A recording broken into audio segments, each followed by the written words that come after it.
Okay, hi everyone. It's time to start this session. So first of all, welcome to the Stats Café session dedicated to experiences from countries in the Asia and Pacific region, sharing about their experiences with innovative data sources, technologies, methods, and partnerships for sustainable development and for more informed decision making. I'm pleased to be here with you. My name is Martina De Saverio. I work for the UN Statistics Division in New York, and I will be the moderator for this session. So I'm pleased to introduce my colleague Ayodel from ESCAP, who will provide the opening remarks for this session.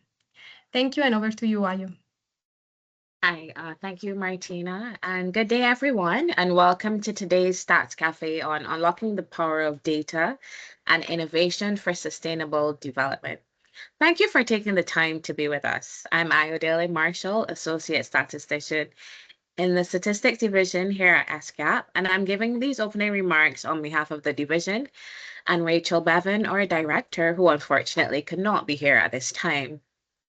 As many of you know, national and global decision makers are facing an unprecedented demand for high quality, timely, and granular data. Whether monitoring progress towards the SDGs or responding to fast changing development challenges, statistical systems must evolve rapidly. Initiatives such as the long-standing Data for Now and now the more recent DATAS initiative for small island developing states reflect this evolution, placing innovation, partnerships, and data governance at the center of statistical capacity development. We see firsthand the transformative potential of combining traditional statistical expertise with new and emerging data sources, from geospatial information and mobile positioning data to administrative systems and citizen data. These approaches strengthen national statistical systems, but even more importantly, they enable more inclusive, evidence-based policymaking. They allow us to better understand who is being left behind, to tailor interventions, and to monitor impact in real time. Today's session highlights the innovative work being carried out by our countries across the region. We are delighted to feature colleagues from Maldives, Fiji, Vietnam, and Kyrgyzstan who will share how they're applying the principles of the Data for Now initiative to meet concrete policy priorities. From internal migration and crime statistics to child poverty, food security, and the use of geospatial and citizen data for SDG monitoring. These examples remind us that innovation is not solely about technology. It's also about partnerships, problem solving, and strengthening systems so that good practices can be scaled sustainably. I would also like to acknowledge our longstanding collaboration with the United Nations Statistics Division and our shared commitment to supporting countries as they navigate the opportunities and challenges of the evolving data landscape. ESCAP remains dedicated to expanding regional cooperation, fostering peer learning, and helping countries build the enabling environment, legal, institutional, and technical, needed to integrate innovative methods into official statistics. I encourage all participants here today to actively engage in today's discussions, ask questions, share your experiences, and connect with colleagues who may be working on similar issues. If you haven't already, I'd like to invite you to join the Asia-Pacific Collaborative community on LinkedIn. It's a regional knowledge sharing space where statisticians, data practitioners, and partners across the Asia-Pacific connect around innovation in official statistics. Sorry, I heard a noise. Okay, wasn't sure if it was an interruption.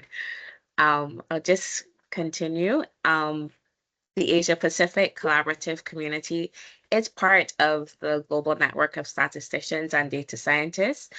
So there's connection with the global statistics and data community. Thanks once again for joining us. I look forward to an insightful and inspiring session, and I will now hand the floor back to our moderator, Martina. Thank you so much, Ayodel, for providing the opening remarks on behalf of ESCAP Statistics Division. As you heard from Ayodel, we have a great panel of speakers today. So I'm pleased to introduce them. But before we begin, I would like to share a few housekeeping rules. So please keep your microphones and cameras off unless you're presenting, of course. This helps preserve the bandwidth and also ensure a smooth experience for all the participants. We also kindly ask all the speakers to stick to their allocated time to ensure that everyone has time to present and also that we can leave enough room for the Q&A. The session is going to be recorded, so you will be able to review it later. And yes, the presentation will be followed, as I said, by a Q&A session. So if you have any questions during the presentations, please note them down or use the chat box, and we will address them at the end. Before we hear from the country experiences, I have the pleasure to introduce Ms. Farial Ahmed from the UN Statistics Division.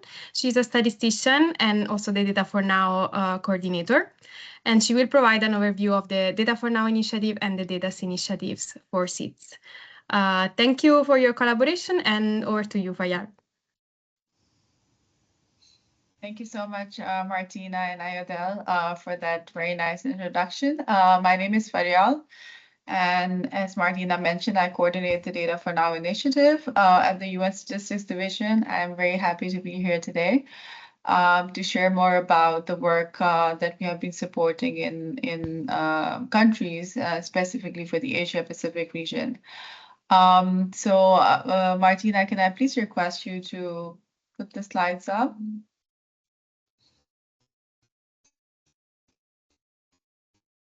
Yes, 1 second. Sure. So while we wait for the slides, I'd just like to give a little introduction of the initiative. So the initiative itself was launched in 2019, really coming from the demand from countries on recognizing the importance of data and statistics, and also the growing needs of data and statistics for decision making, which evolved from both the needs of the 2030 agenda as well as the urgent crisis that the world has been facing, be it through conflicts or natural disasters or or COVID, for example. While there's a lot of demands, it can be costly and inefficient to collect all that data through traditional surveys and censuses. And there is mounts of data available from alternative data sources that can be utilized in order to fill those data gaps in a more timely and effective manner. And that's where this initiative has been supporting countries since 2019 in order to utilize those available data sources, be it from geospatial data or citizen-generated data or administrative data, which is very much untapped in many countries. So how to utilize that existing data sources and combining it with different methodologies and technologies in order to put them to use. And since 2019, we, together with many partners, and ESCAP is one of them, have been working with countries to support in filling those data gaps. Because United Nations Statistics Division's mandate is to strengthen the capacity of national statistics system, and really the national statistics offices as the main co-partners of the UN Statistics Division, we work with national statistical offices and through them with in-country partners to fill those gaps. Next slide, please. Our guiding principles are really that it's purely demand-driven. We work with countries who request us for support. And based on that, we work with the countries to identify which of the areas they would like most support in. For example, what is the priority data need in line with the National Development Plan? And those priorities can vary depending on the country's needs. For example, in Comoros, Comoros has identified fisheries and disaster data as some of the areas for support. Similarly, in Maldives, who we will hear from today, has identified international and internal migration for support. And the topics vary, the data sources that are required to fill those gaps vary, and we work with various partners across the world and experts across the world in order to support the countries in the priorities identified by them.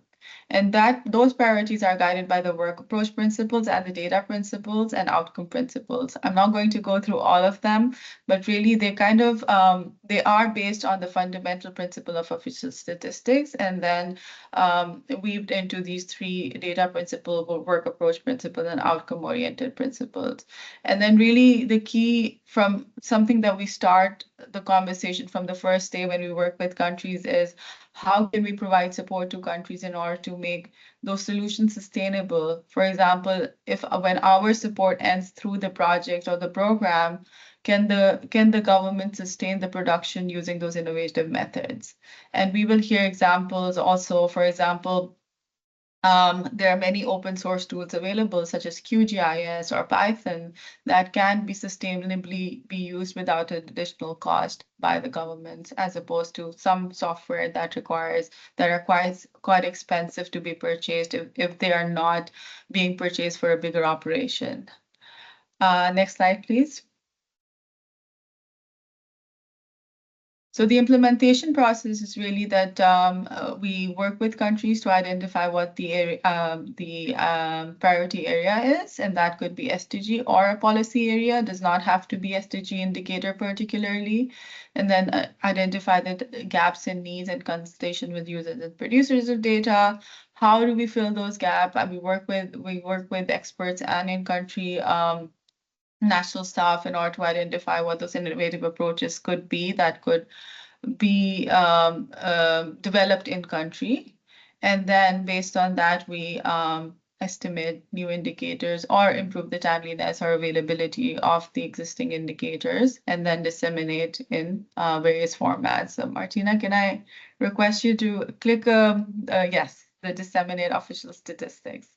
And then throughout the process, we'll engage with users. Next, please. Yes, more. And then all these topics that you see on the screen is something that we have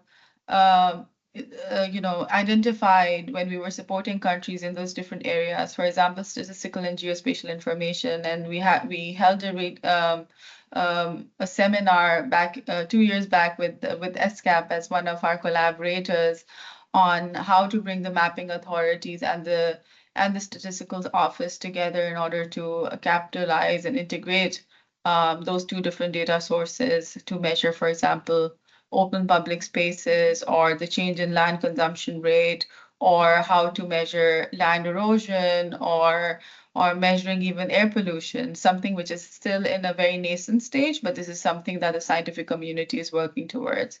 And then what are the different ways in order to strengthen the IT infrastructure that can enable and analyze those different data sources, because we're not only talking about SPSS or data files, we're talking about GIS files and other data types that are required in order to the setup that is there to enable the use of those data sources.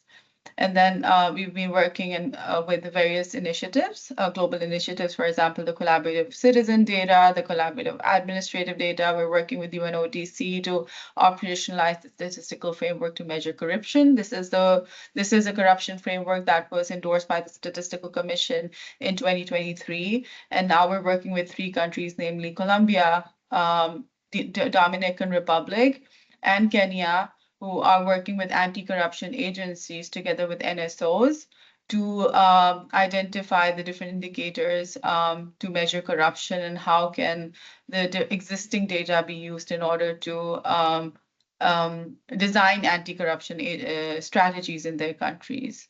Similarly, improvement in development of data, something that was identified as a key gap when we were working with countries.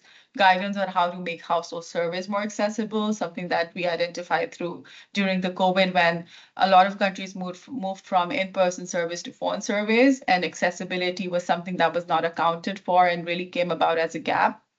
and then working with the academia and NSOs, because there's a lot of potential of how that data that is produced by the National Statistical System can be utilized by academia, and vice versa. How can academia support with filling those data gaps that could be useful for official statistics? And last but not the least, how to make that data available. We did a training on data visualization and communication that was attended by over 300 government staff from various regions in the world.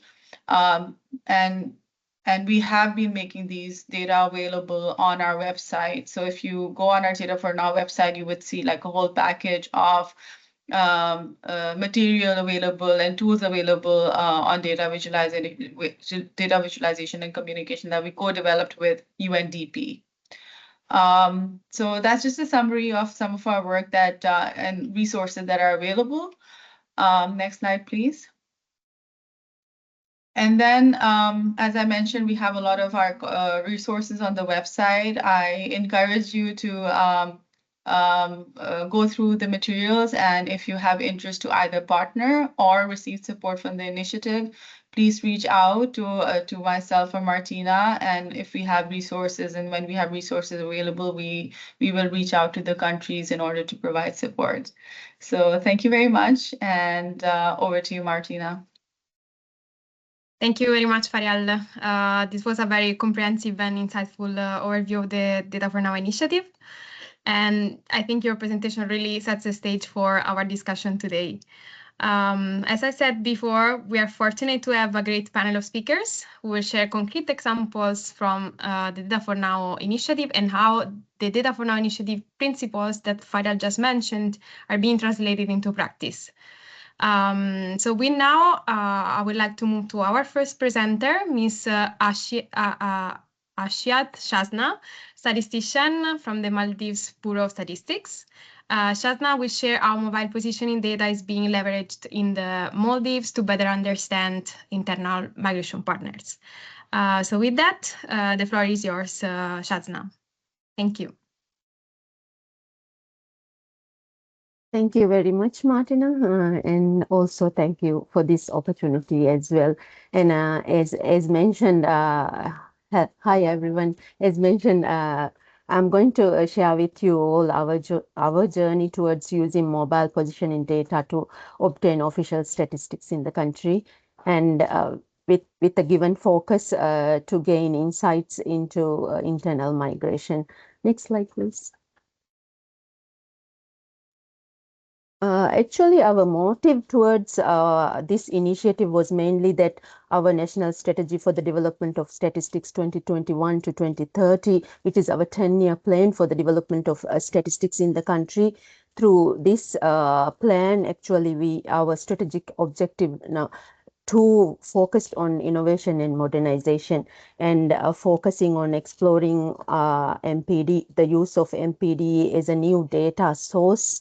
The Maldives Bureau of Statistics being the core body for official statistics in the country, in consultation with the key stakeholders, we prioritized producing statistics on internal migration for now, using mobile network operators' data.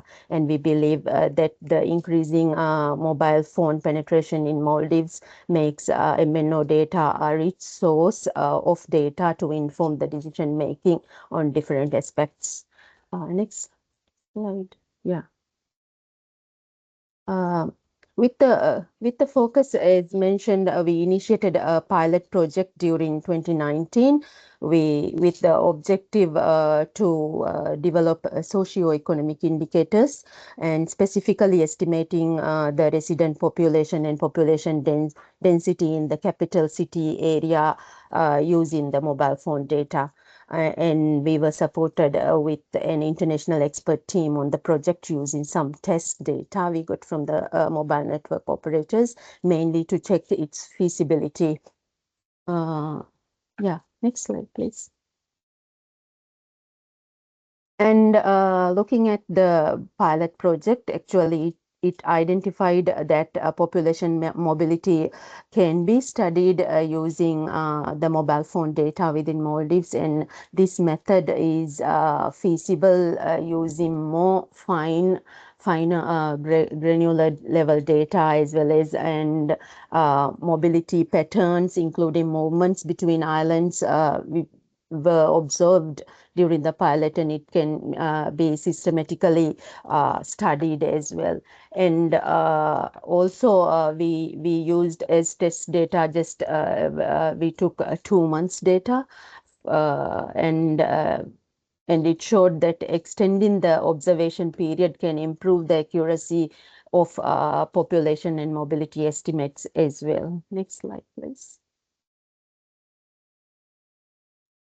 And building the previous slide, please. Yeah.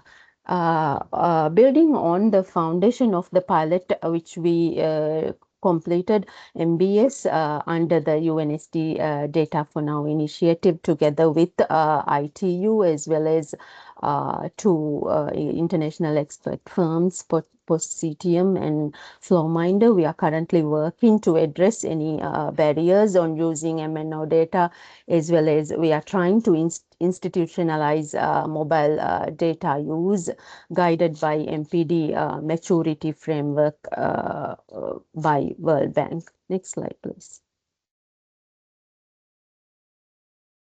And focusing on the MPD maturity framework, we completed. This is a tool developed by the World Bank Global Data Facility, where the maturity framework is a structured tool to benchmark the readiness and capability to integrate mobile phone data into the official statistics, and where the MPD maturity framework helped us to evaluate actually how advanced, which level we are at using the mobile phone data, and we identified the key stakeholders. It pinpointed the existing gaps, and we used it to plan ahead the support that is needed to strengthen this initiative in the future. Next slide, please.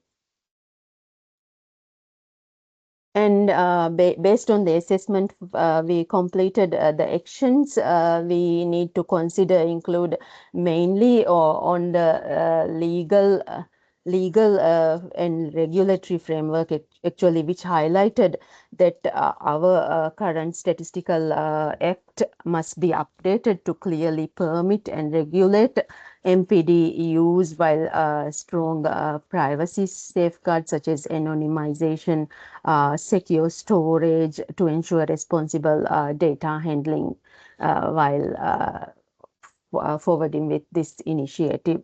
And also secondly, on data governance and infrastructure, where currently NBS is working on strengthening our data governance and infrastructure with the support through the initiative from UNSD to implement this initiative as well, and other which benefits our statistical activities as a whole. And also on coordination and partnerships, improved coordination is recommended, and is where clearly we define roles and responsibilities and come up with agreements among MBS, the regulator of mobile phone data, as well as mobile operators and key user agencies. And on data access model and technical considerations, we must ensure that MPD access is secure and controlled, with data aggregated before sharing as well, for the privacy, ethics, and also the best practices must be ensured within the process. Next slide, please. Looking on the currently ongoing efforts, actually, the Maldives Bureau of Statistics, together with the regulator, the Communication Authority of the Maldives, and our network operators, participated recently in the virtual training in MPD for policy by the World Bank, which provided us hands-on knowledge on MPD pipelines, data processing workflows, and quantitative methods to produce MPD statistical outputs. And also recently, we have completed the technical workshop on access and use of MNO data in the Maldives, with which also guided us on analyzing MNO data for statistical purposes. And it identified the key requirements and data processing modalities, quality assurance criteria, and also identified next steps to gain access to MNO data as well. And also we had a high-level event on the access and use of mobile network, along with the technical session to guide the project and secure approval and support from the decision makers. Actually, the objective was to use the MNO data in official statistics, where key high-level officials from the MNOs also participated in this session. Next slide, please. And based on our current progress, actually, we foresee potential challenges in advancing this initiative, actually. So this includes operator sensitivity around the privacy and the competition, where in the Maldives only 2 operators are there. And looking at the Maldives Bureau of Statistics as well as the regulator and the MNO, its limited capacity based on the technical as well as human capacity, including the regulator as well. So it's a challenge for us, and also securing financial resources and gaining commitment from the decision makers are critical, actually, to carry on with this initiative successfully. So we still do have to, onboard the policy makers is such to make this initiative more successful, and there is a need to set clear policy frameworks on this initiative to go ahead. And also one of the key thing is raising awareness of MPD use among the stakeholders as well as to the general public, which is very essential to gaining trust and for effective implementation of this initiative. Yes, next slide, please. And on the way forward, the strategic roadmap will focus on establishing guidelines and clear strategy for MPD governance, interoperability, and ethical use of the data. And also this calls for strengthening the technical infrastructure as well as human capacity. Also, MPD use should be institutionalized, as mentioned before, so to close key data gaps, expanding its application beyond the internal migration to additional statistical domains as well. And also, we should highlight that publishing experimental statistics will be good to showcase the value of MPD for informed decision-making process. Next slide, please. Oh, yeah. And to conclude, we believe that responsible and strategic use of MPD will improve data-driven decision-making in the country, while strengthening the national statistics, and also will provide valuable insights across various sectors in the economy. That's all from my side. Thank you very much. Thank you so much, Shazna, for sharing your insight on how this innovative and I would say also ugly impactful data source is being leveraged in the Maldives, in this case, to understand better the internal migration partners. I think your work provides an excellent example on how data can support evidence-based policymaking and also enable governments, in this case, to respond more quickly to population movements. So thank you so much. And I also want to point it out that this demonstrates how this is not only a matter of technology. Shazna mentioned also the importance of strong coordination. In this case, the work is being done by the statistical office, but also telecom operators are involved, regulators, and other stakeholders. So all together, they are needed to ensure that the data is quality data, privacy is granted, and also that the data can be used. So now we can move to our next speaker. I'm pleased to introduce to you Ms. Shaista B from the Fiji Bureau of Statistics, who will share more on how data partnerships and standardization are strengthening crime statistics and public safety monitoring in our country. Thank you, and over to you, Shaista. Thank you, Martina. Good morning, good afternoon, and Bulavinaka to you all. Thank you for the opportunity to speak today at Stats Cafe. As mentioned, Martina, I will be sharing how Fiji is working to strengthen crime statistics and community safety through our emerging crime data partnership and the use of harmonized standards such as international classification of crime for statistical purposes.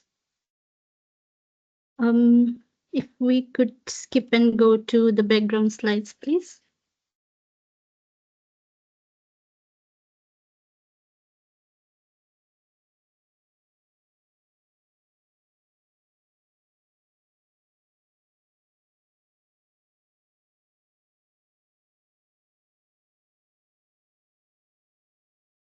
Okay.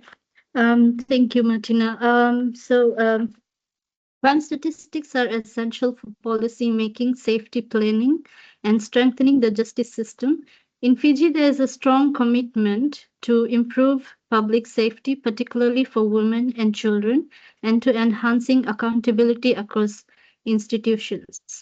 In January 2025, Fiji joined the DASA, Data for Seats initiative, where we prioritize three areas, which are strengthening crime statistics, improving health data, and upgrading IT infrastructure. As part of this work, we consulted widely with national stakeholders across crime and justice sector. These discussions highlighted several issues, such as limited standardization between agencies, incomplete data flows, and inconsistent offense classification. To address these challenges, Fiji is taking a structured approach to implementing the international classification of crime for statistical purpose.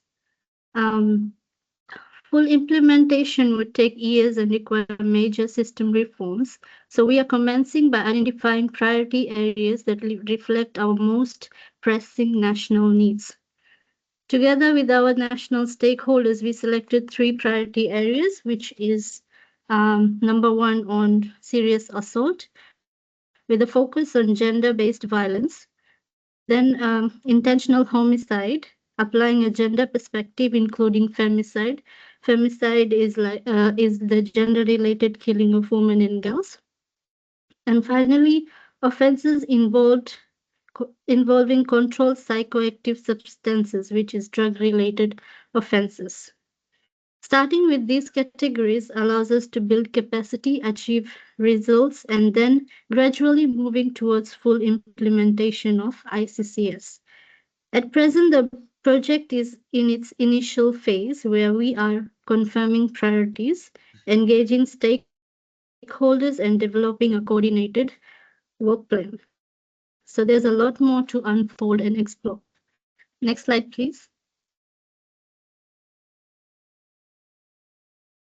Moving to identify the needs of why Fiji is working towards strengthening crime statistics. The need to improve crime statistics arises from a combination of practical experiences and key national priorities. Firstly, Fiji's National Development Plan, which requires a comprehensive data to report on overall crime and support national priorities. Then Fiji is also conducting voluntary national reviews.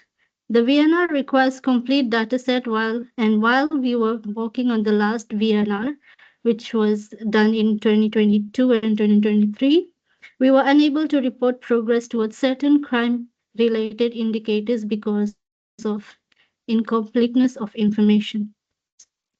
Then Fiji also conducted the pilot of statistical framework on measuring gender-related killing of women and girls.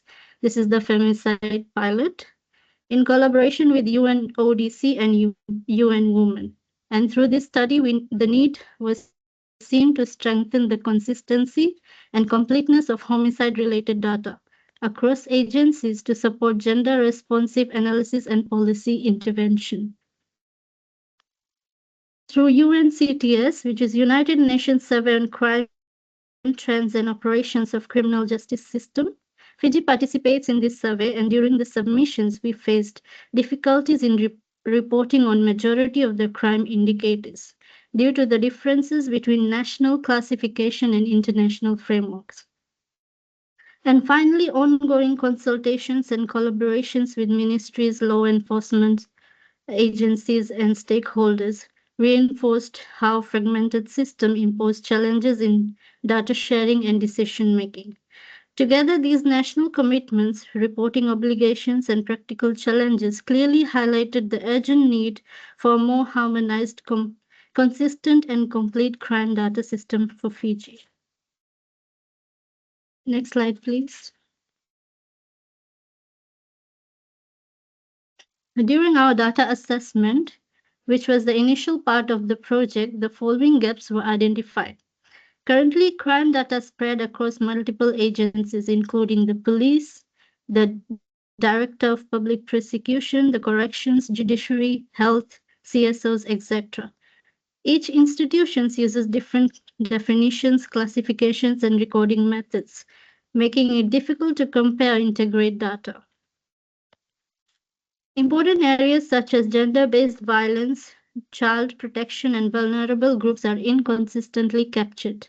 There is limited data on gender-based violence because this is mostly underreported. However, the CSOs have more data on this. Moreover, administrative datasets are not linked, so it is a challenge to follow a case across the justice chain, from reporting to prosecution to outcome. For example, the police uses different method to identify a case, the DPP uses different, and likewise for the rest of the justice sector. And finally, gaps in key disaggregation such as sex, age, location, victim-perpetrator relationship, prior records of violence, and hate crime, which limit the ability to produce essential indicators for policy development and gender-responsive analysis.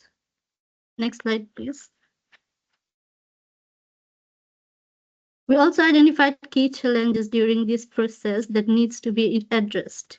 For instance, agencies are still recording much of their information manually, resulting in heavy reliance on paper files and Excels, which would affect the flow of information. Then there are legal, confidential, and data sharing barriers. The data sensitivity and differing institutional mandates slow down collaboration under this. Furthermore, there are resource and system limitations which call for the need for upgraded administrative systems. We also feel capacity constraints like limited expertise in coding, classification, along with knowledge gaps between statisticians and legal or operational staff.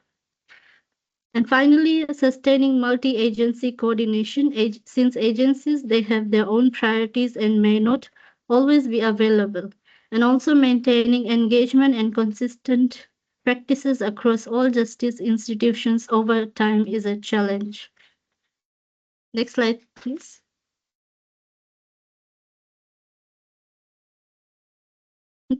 Thank you. The gaps and challenges we face are anticipated as these agencies currently record information primarily for their own operational needs rather than for statistical purposes.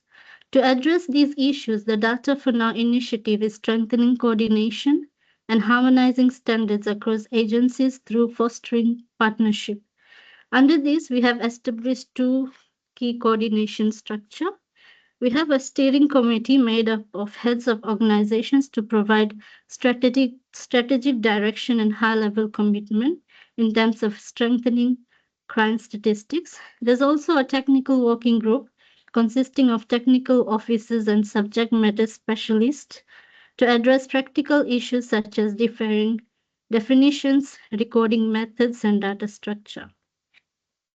Then, to sustain multi agency coordination, we continue to engage leaders through awareness meetings that highlight the importance, objectives, and long terms of the project. We also keep them updated through the process by sharing meeting briefs and regular progress updates on the work of the technical working group. In terms of addressing capacity constraints, members of the technical working groups have participated in both regional and national workshops on the implementation of the crime classification framework. Supported by experts from UNDESA and UNODC, along with a consultant with a legal background to advise on classification alignment. We also aim to hold more targeted trainings as the phases of implementation unfolds. Next slide, please.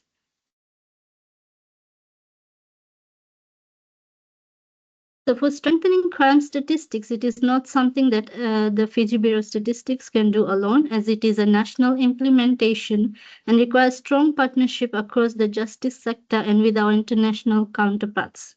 At the global level, we are supported by the UN Department of Economic and Social Affairs, which is UNDESA, UNODC, and the UNODC Co-State Center of Excellence, who provide technical guidance, methodological support, and international standards, especially around the implementation of the framework. At the national level, our core partners include the Fiji Police Force, the Office of the Director of Public Prosecution, the Judicial Department, the Fiji Corrections Services, and of course, Ministry of Health, Women Machineries, civil service organizations. This is as and when the need arises. The technical working group and the steering committee, which I have mentioned earlier, comprises of these national stakeholders as well. This collaboration would ensure that we are not working in silos, but moving together towards a more reliable crime statistics, keeping everyone informed and in the picture. Thank you. Next slide, please. In terms of our overall work plan, this is a tentative work plan, and so far we have reached phase 3, where we have identified gaps, priorities, and national stakeholders. The elements I highlighted earlier in the slides. Under the coordination and staffing structure, the UNDESA, Fiji Bureau of Statistics, and UNODC are jointly coordinating and leading the initiative. The technical working group includes representatives from our core national stakeholders, and the consultants are also engaged to provide technical and legal expertise. We are currently on phase 3, which is crime data assessment. We are currently conducting the crime data assessment, which involves meeting with stakeholders and analyzing existing data production processes, flow of information across agencies, frequency and timelines of updates, and gaps in recording, classification, and reporting.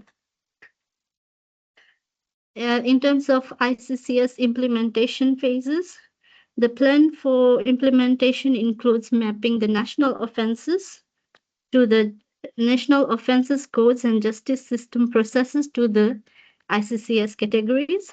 Then we are aiming to pilot the application of ICCS for selected crime types, the ones I have mentioned earlier in the slides, which is serious assault, intentional homicide, and drug-related offenses. And then producing preliminary releases. Following the pilot, we developed we would develop a full implementation roadmap incorporating lessons learned and practical feedback. Next slide, please. Thank you. So these are the expected results for the project. For short term, we are aiming to have a harmonized and consistent crime classification across all key justice sectors. In the medium term, we are aiming to produce preliminary aligned ICCS aligned indicators. And on the longer terms, we are working towards full implementation of ICCS. And that's it from my side. Thank you.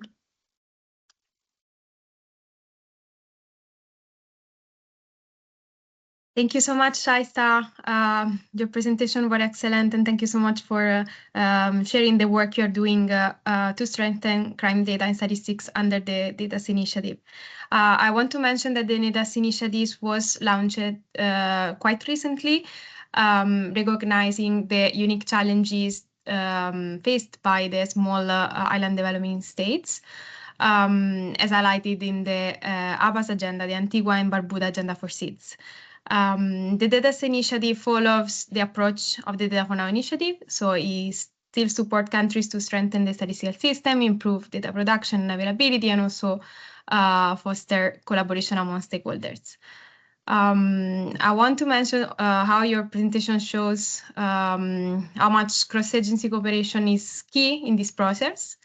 Combined, of course, with the use of non-traditional data sources, for example, administrative data, and how this can increase the relevance, timeliness, and accuracy of official statistics in the crime and justice sector. I also want to acknowledge the strong support received from the ESCAP Statistics Division in this work, together with other UN agencies such as the UNODC that Shaista just mentioned. With that, I think it's time to move to our next speaker, Ms. To Thuy Anh from Vietnam National Statistics Office, who will share how advanced statistical techniques are applied to monitor child poverty and food security. Yes, over to you. The floor is yours. So thank you, Martinez. Thank you, and good morning, everybody. So thank you for giving Vietnam the opportunity to share our experience of application of small error estimation in NSO, and also some, that experience of capacity building on SAE for the NSO staff. So next slide, please. I have the 5 points I want to share. Is first is some demand for the data for the public policy. Our first experience doing SAE on 2022. We apply SAE on measuring child poverty in 2024. Some advantage that using SAE on data production, and the final point is the challenges. Next step. Next slide, please. So our demand for public policy, I want to explain why we need SAEs. The demand from the public policy, the data for public policy from ministry and data users, as we need the national indicator for the planning of 5 years development plans. The social and economic issues need to be assessed at the province level to support the local government planning. The social issue assesses based on the ethnicity and religions to serve a policy plan, especially for ethnic minorities, and measuring poverty and developing a national targets program for sustainable poverty reduction.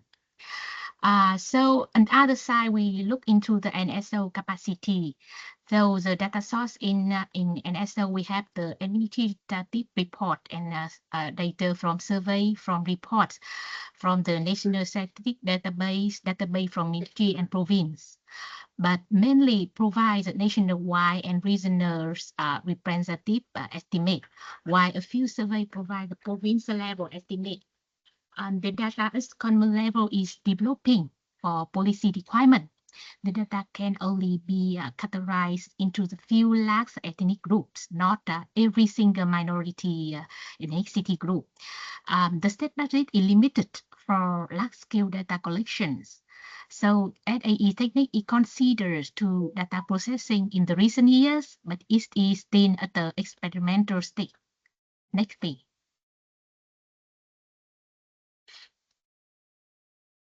Next slide, please. So the first our experience of doing SAEs were conducted in 2020s. We choose the average income at district level to do the SAEs. So we apply the unit level model and the data we use from the POP census 2019 with the very detailed sample of 10% population. And also we use the household survey 2020 with the sample is more than 46,000 households. The indicator is average income per capita as 705 districts. And experience at that time, we have very good data sort. The census and the sample survey generate very similar variables because we have the same core questionnaire. The model was selected by very simple decision and methods, and the results were generated and sent to the province statistics department to comment. But unfortunately, some of the provincial statistics department, they reject the results. So at that time, the report was published at the research paper only. So what we need, we identify that we need the capacity building, a standard methodology for NSO staff for doing the SAE, but it's a very simple way to apply. So next, please. Next slide. Yeah. So in 2024 is we under the collaboration between the NSO and Data for Now projects, we do the capacity building on SAE for NSO staff. We have the 2 training courses for NSO staff, and also we invite the government's organization to join in those trainings.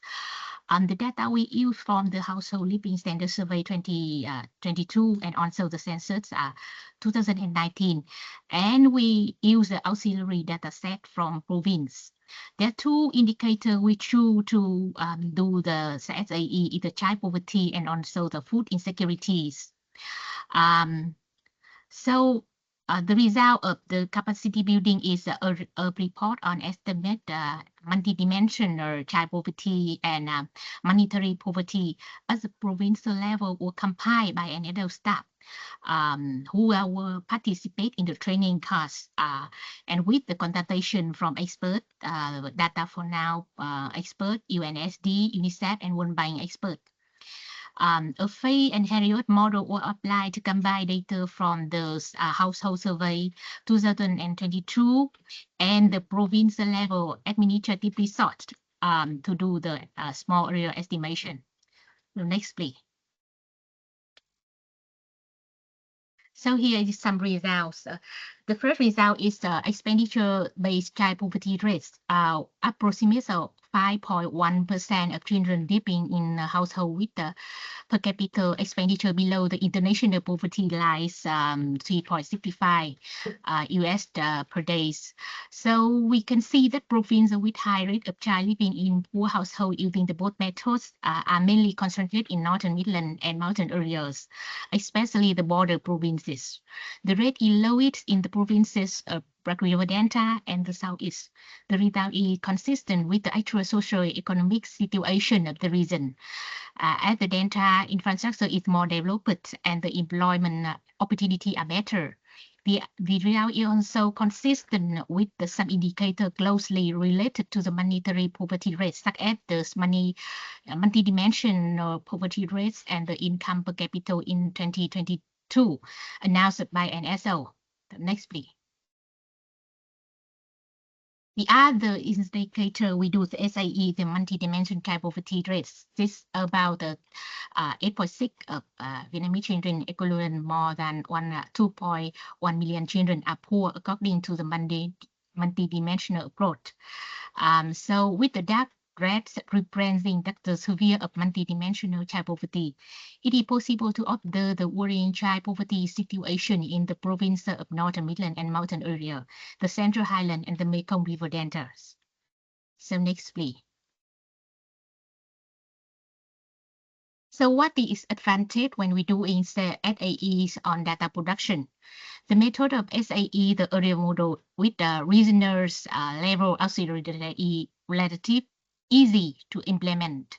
So it can be wider applied by many subjects like statistician or economics. And the auxiliary data sources are very rich, available and updated regularly.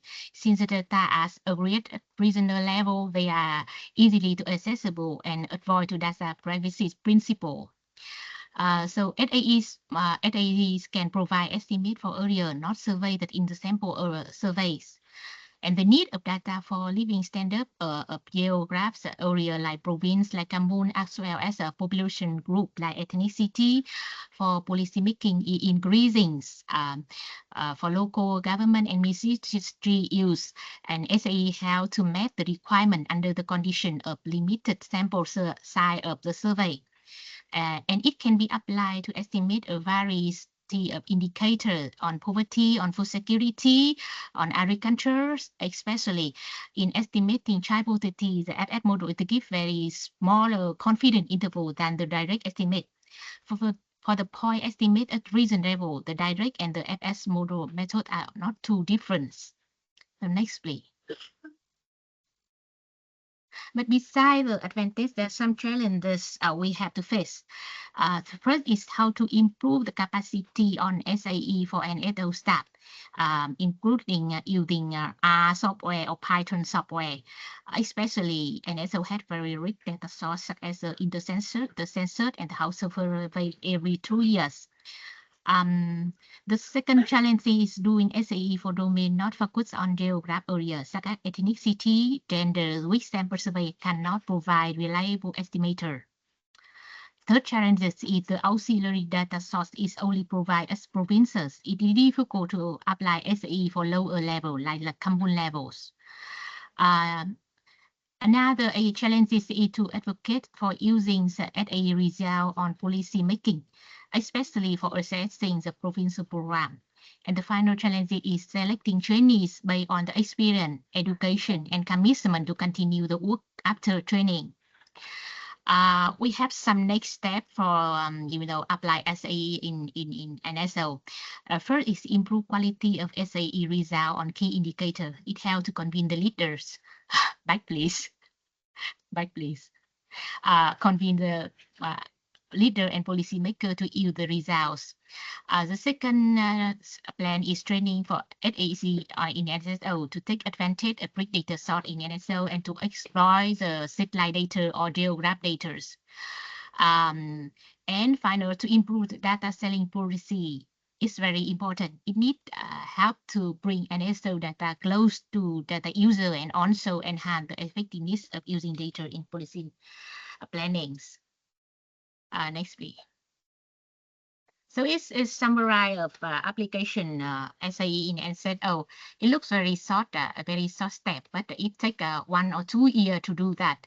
From we identify the unmet need, the required data policy to first experience we have the pre-training, and after that we co-support to training to practice assessment to capacity building for NSO, and post-training we do the technical report, and after that, we think about the future plan.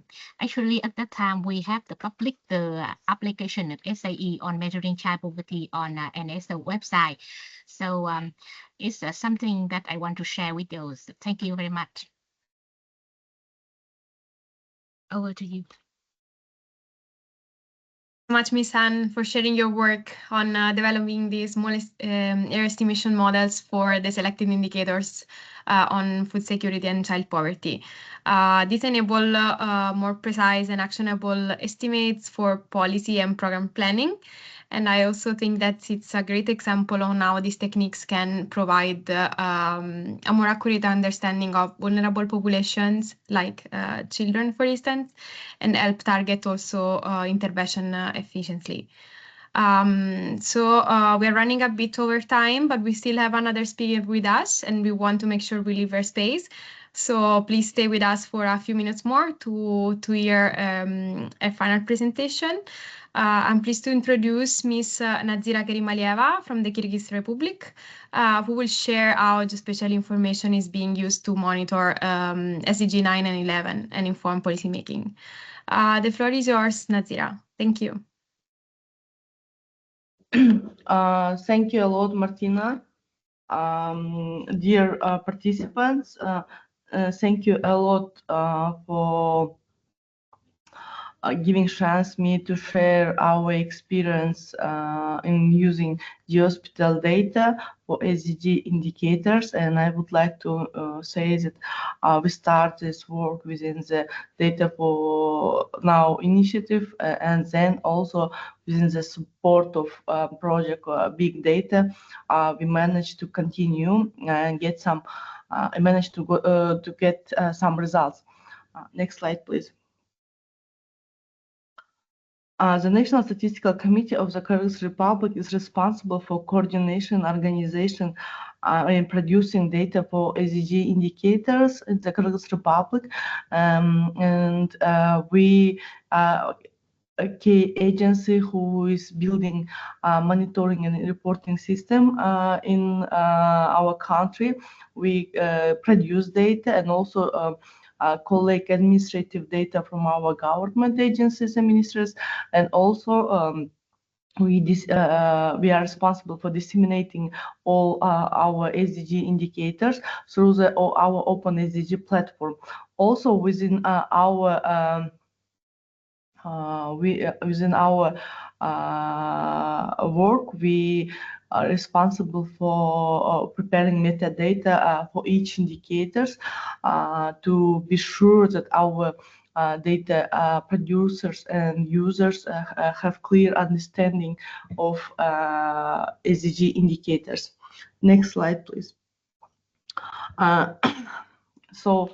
I think not only Kyrgyzstan, but all countries among the world have new challenges as a monitoring SDG indicators, because within monitoring SDG indicators, around only 50% of SDG indicators could collected and can be produced using traditional methods traditional methods of data collection, and other indicators request additional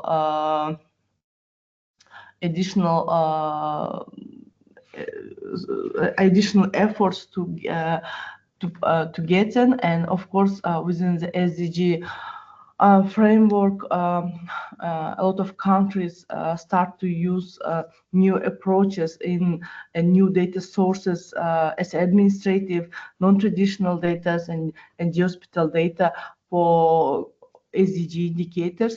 And I think it was from my side. From my view, I believe that it was good opportunities for the statistical office and also for Kyrgyzstan to have a look beyond the traditional statistical system, and we start to try to use new data sources. We try to learn more from other countries, and of course thanks to the project and the support of the UN system, we managed to work with the different data sources. So within my presentation I would like to shortly also inform how we in our case we use geospatial data. May I ask for next slide? Of course, actually, it was our first experience when we tried to use geospatial data for calculating SDG indicators, and we emphasized key elements of working on this area. It's team with skills, what I would like to emphasize, because it's very important to have professional skilled people who can understand how to work with the geospatial data, but also can understand what is the statistics and what the main principles of official statistics. And the second the second pillar is a regular capacity building.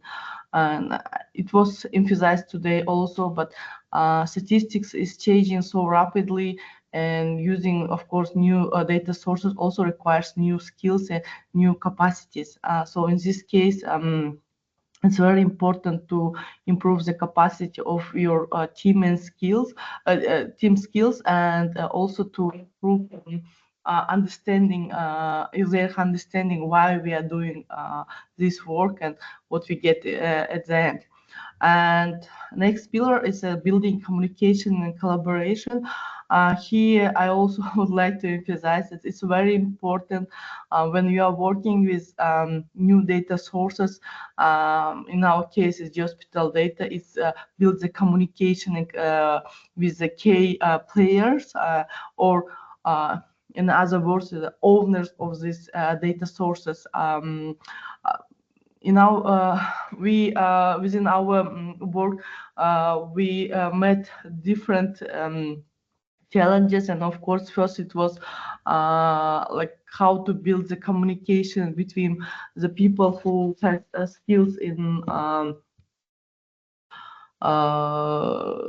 using geospatial data for their own work, and communicate with the statistics, who knows how to produce statistics. So it was quite challenges, to be honest, but anyway, we found a way, and it's very important to give understanding of the owner or key player of this data, geospatial data, how their data will be used at the end, because in the beginning, we met that kind of challenge that we couldn't find any kind of data, geospatial data on the national level, and I think our request wasn't emphasized correctly. And then within our capacity building workshop, which was organized within the Data for Now initiative, we found some understanding. So it also helped a lot for us to push the process in our country. So, and of course, technology and computers, software is very important, because when you are working with a big amount of data, it requires good technology and software to be sure that your data will be processed on time and correctly. Next slide, please. I will just say about a couple of steps which we passed while we start to using geospatial data. Of course, it's very important to determine the needs of data, new data, geospatial data, and understanding what is the geospatial data. The second step is identifying national capacity, including key players in the statistical office and out of the statistical office. As I said, for example, in our case, we work very close with the land agency. Another step is identifying available geospatial data and data sources on the national level.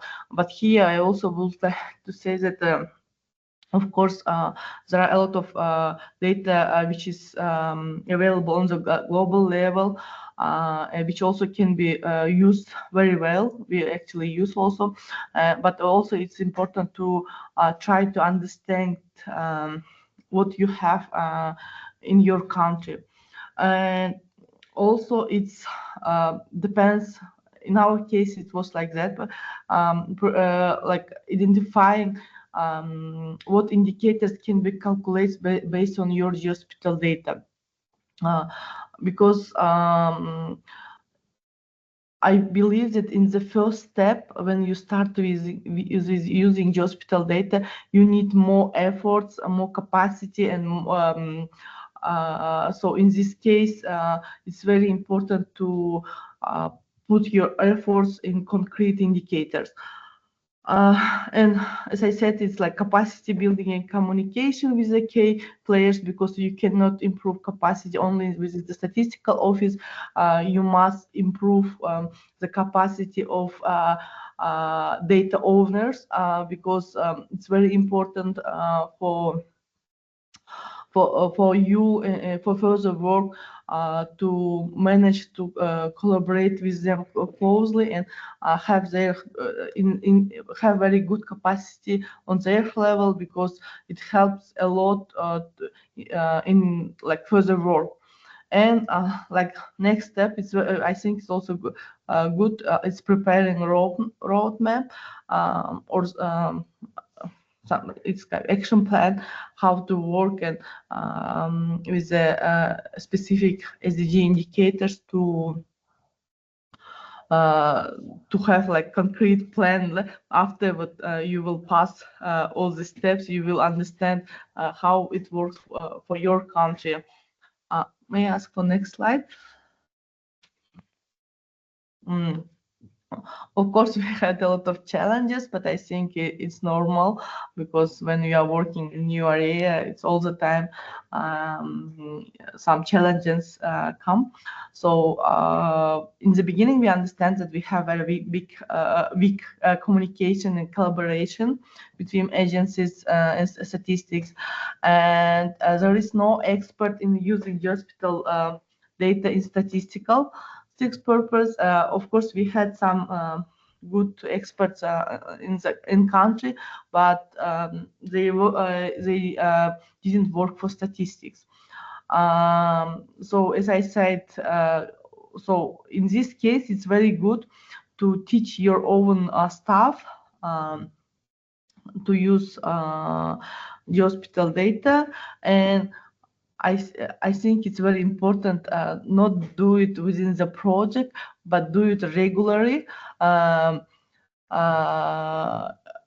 And regular the process, because of course within the project, in our case it was Data for Now initiative project and big data project of ESCAP, we get support on the national export, international export. It was really active period, but it's very important to do it after project. And if I do this process like more official and approve all the documents and try to do it like as a regular process in your statistical office. And also communication, because after even all the process is finished within the project, you will continue to work with your stakeholders. So, and of course, each country depends on the data availability will have own methodology. And as I said, national SDG roadmap on hospital data. It's very important, I believe, because it's help to understand what you have nowadays and how you can get the final result. Depends of your capacity, of your data availability, and of course of your other resources, because anyway the resources is very important, especially when you want not just do it one or two indicators, but try to calculate more SDG indicators actually within the SDG framework. Next slide, please. So here it's just example how we calculated two indicators. It's SDG 911 and the proportion of the rural population who lives within 2 kilometers of all seasonal road, and SDG 11.3.1 ratio of land consumption rate to population growth rate. I think these indicators we selected because, as I said, because of data availability. But at the end, anyway, for the second indicators, we use global data, and also within indicator 9.1, we use census data as well. So I think when depends on the indicators, it's very good to analyze all available data. It can be also like the hospital data, but also what you have in the statistical office, and it's very important to combine available data and I think within the hospital using hospital data and calculating indicators, we are more saying like modeling calculation. So next slide, please. So what I can say, like at the end, I think it's all about what I said before. It's just very important to determine specialists or team who will work with the hospital data, because you need their capacity improvement. And of course, inventory, it's very important part is inventory hospital data, which is available in your country. We also did such kind of work. We just analysis, and of course, it was quite complicated. I can explain why, because we cannot be sure about the quality of this data. So of course, this part is still should to be discussed with our stakeholders, and build communication, because sometimes maybe you don't need to have specialists in your statistical office, but you can teach the agency staff and other agency staff who already have this high professional skilled person who already knows how to work with the hospital information system and data easily. It just easier to teach them and request from them to model, to calculate these indicators, and of course do it like in official way. From my perspective, I think it's a very good way, because if for example, in the statistical committee, you have like 5 or 10 people as a maximum, but in special agencies can have much more skilled person, professional skilled person who can help you a lot. So I think it's good to use their resources. And of course, like select SDG indicators, which you can calculate it. It's very important because make inventorization, teach the people, I mean, to improve their capacity, and build the communication requires a lot of effort. So to be not to use resources in not proper way. I think it's very good to be sure in which indicators you will calculate and put your efforts on them. And of course, at the end of this, it's good to have a roadmap which describe all the steps which you passed, and also next steps which you will do it. So I think I tried to be short and just describe more general things, because technical issues is a little bit complicated, and I can share more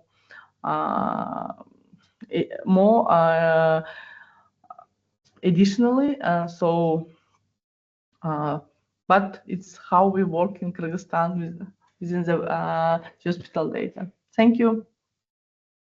Thank you so much, Nazira, for sharing these valuable insights and practical examples on the use of geospatial information to monitor SDGs, and also, of course, ultimately to support policymaking. And I think one important information from your presentation is the fact that collaboration, as we mentioned several times during this session, collaboration and also building capacity of national staff is essential for sustainability reasons beyond projects and also to maximize the impact of these initiatives. So with this, I want to thank all the speakers for these excellent presentations and for the outstanding work they are doing in their countries. Unfortunately, we don't have time to open the floor for questions and discussions, but we encourage you to share your questions in the chat and we will make sure to follow up with answers by email. So with this, I'm pleased to pass the floor to Ayodel, who will provide the closing remarks and to summarize also the key takeaways from today's session. Thank you so much. I wish you a great rest of the day and hope to see you in the next session. Thank you so much, Martina. Bye. Thank you so much, and please join the Asia-Pacific Collaborative on LinkedIn. This is the last Stats Cafe for the year, so we just want to wish you all the best for the upcoming celebration period for those who celebrate, and we hope to see you in the new year with more interesting and engaging Stats Cafe sessions from the ESCAP Statistics Division, and stay tuned to our Asia-Pacific Collaborative community on LinkedIn. And my colleague shared the QR code and you can join that way. Thank you all and have a good day. Thank you.